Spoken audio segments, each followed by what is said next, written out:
اعوذ باللہ من الشیطان الرجیم بسم اللہ الرحمن الرحیم ایاک نعبد و ایاک نستعین خاور نعیم ہاشمی آفیشیل یوٹیوب چینل میں حاضر ہیں، آپ کی خدمت میں آئے ہیں حاضری دینے کے لیے۔ اس سے پہلے کہ کہانی کا آغاز ہو اور آپ سے باتیں ہوں، آپ سے درخواست ہے کہ کہانی شروع ہونے سے پہلے ہی خاور نعیم ہاشمی آفیشیل یوٹیوب چینل کو،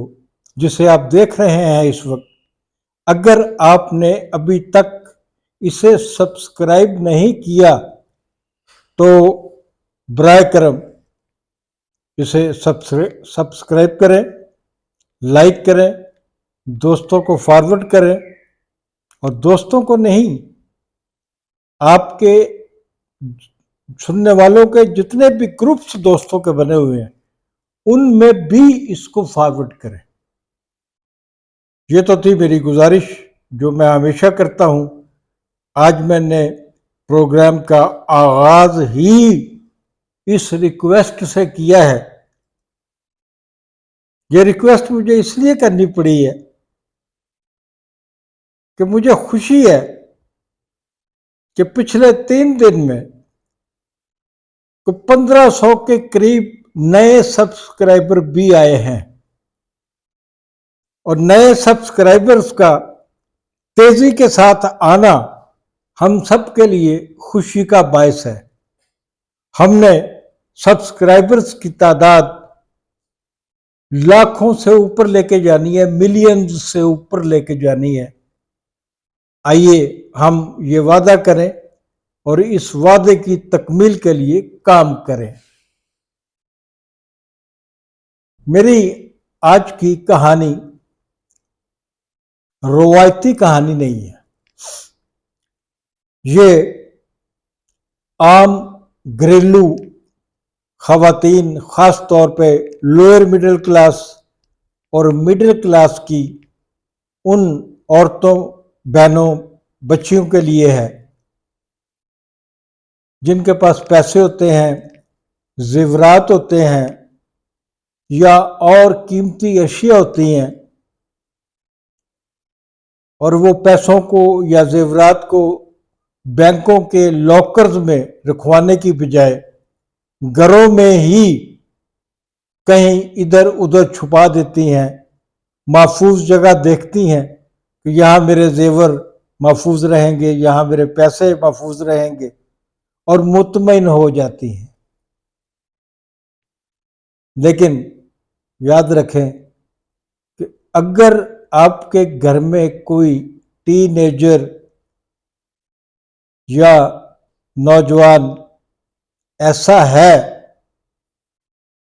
جو آپ کے اعتماد کو ٹھیس پہنچا سکے تو آپ کو بہت احتیاط کرنی چاہیے۔ یہ تھا میری آج کی کہانی کا ابتدائیہ۔ کہانی اس طرح ہے کہ یہ کوئی 70 کی دہائی کے وسط کا یا 70 کی دہائی کے شروع کا واقعہ ہے کہ ایک عام سا لڑکا جو ایک دکان پر کوئی کام سیکھتا تھا، اچانک اس نے کام چھوڑ دیا، اور اس زمانے میں بیل باٹم پتلونیں پہننے کا رواج عام ہوا تھا۔ بیل باٹم آپ کو بہت ساروں کو پتہ ہوگا، بہت سو کو نہیں پتہ ہوگا۔ بیل باٹم اسے کہتے تھے جس کا پائنچہ جو ہے وہ عام پائنچے سے کوئی 3-4 گنا زیادہ بڑا ہوتا ہے۔ وہ اس وقت فیشن چل گیا، اور ہر دوسرے نوجوان نے، لڑکے نے، مردوں نے بیل باٹم پہننا شروع کر دیا۔ آپ جانتے ہیں کہ جب کسی بھی چیز کا رجحان ہو،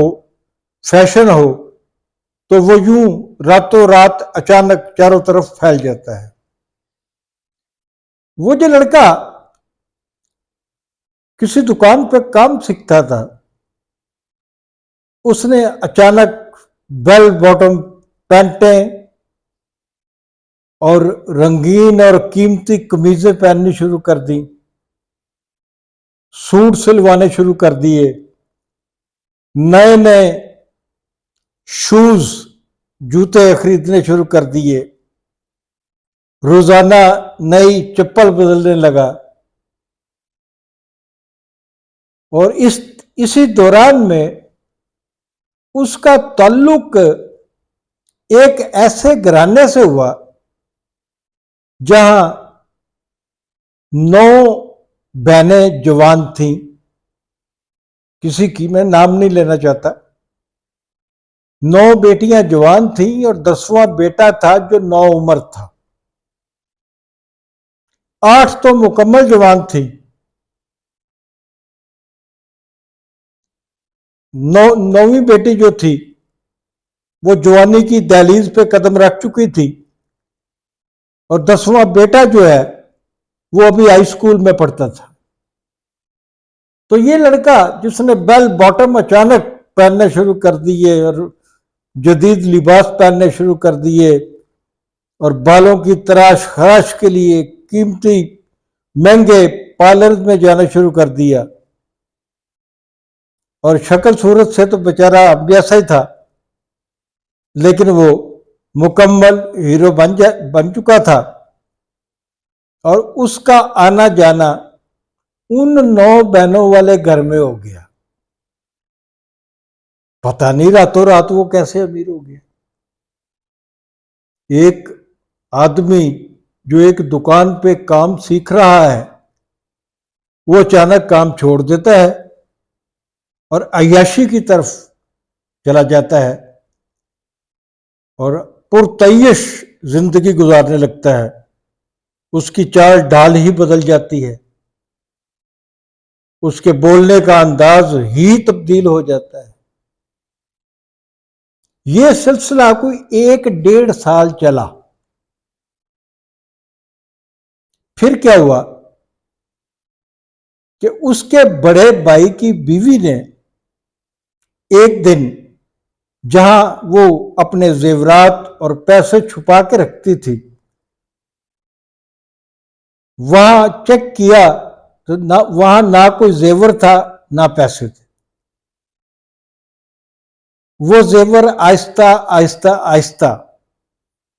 جو شادی پہ اس کے ماں باپ کی طرف سے ملے ہوں گے، سسرال کی طرف سے ملے ہوں گے، رشتہ داروں کی طرف سے تحائف ملے ہوں گے، پیسے ملے ہوں گے، یا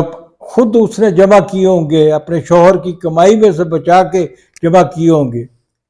وہ اس دیور کے ہاتھ لگتے رہے، اور دیور صاحب جب ان سے پوچھ گچھ کی گئی تو وہ مان بھی گئے کہ ہاں وہ آہستہ آہستہ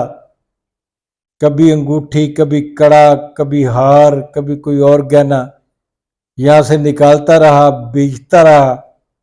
اور اس طرح وہ عیاشی کی زندگی میں آ گیا۔ گھر والے اس کو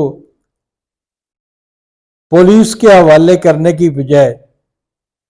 حکم دیتے ہیں کہ تم ایک تو گھر سے نکل جاؤ، اور نمبر 2 اس گھر میں جو تمہارا حصہ بنتا ہے وہ حصہ ختم سمجھو، وہ حصہ اب تمہیں نہیں ملے گا، جتنا تم ہمیں اجاڑ چکے ہو تمہارا حصہ اس سے زیادہ نہیں ہے، کم ہے۔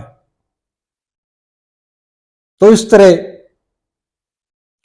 اس لڑکے کو گھر سے نکال دیا گیا۔ اس کے بعد نہ بھابھی کے زیور تھے نہ بھابھی کے پیسے تھے، وہ لڑکا محنت مزدوری کرتا رہا، وہ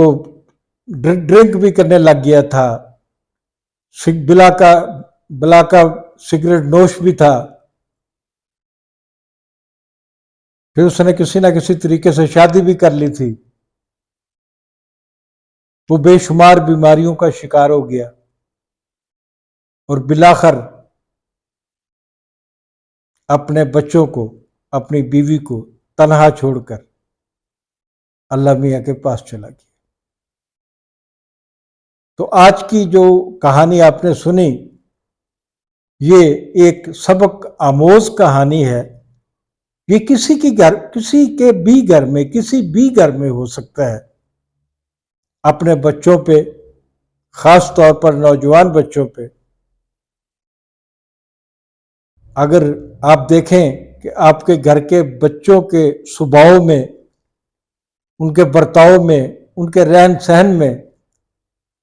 ان کی زندگی میں کوئی تبدیلی آ رہی ہے تو اسے نوٹ کریں اور اس کا پس منظر جاننے کی کوشش کریں، کیونکہ بچے نیگیٹو چیزوں کو بہت جلد اڈاپٹ کر لیتے ہیں۔ تو ناظرین، یہ تھی ہماری آج کی کہانی۔ ملتے ہیں کل، پھر ملتے ہیں آپ سے۔ جاتے جاتے پھر گزارش کروں گا، خاور نعیم ہاشمی آفیشل یوٹیوب چینل کو سبسکرائب کرنا مت بھولیے۔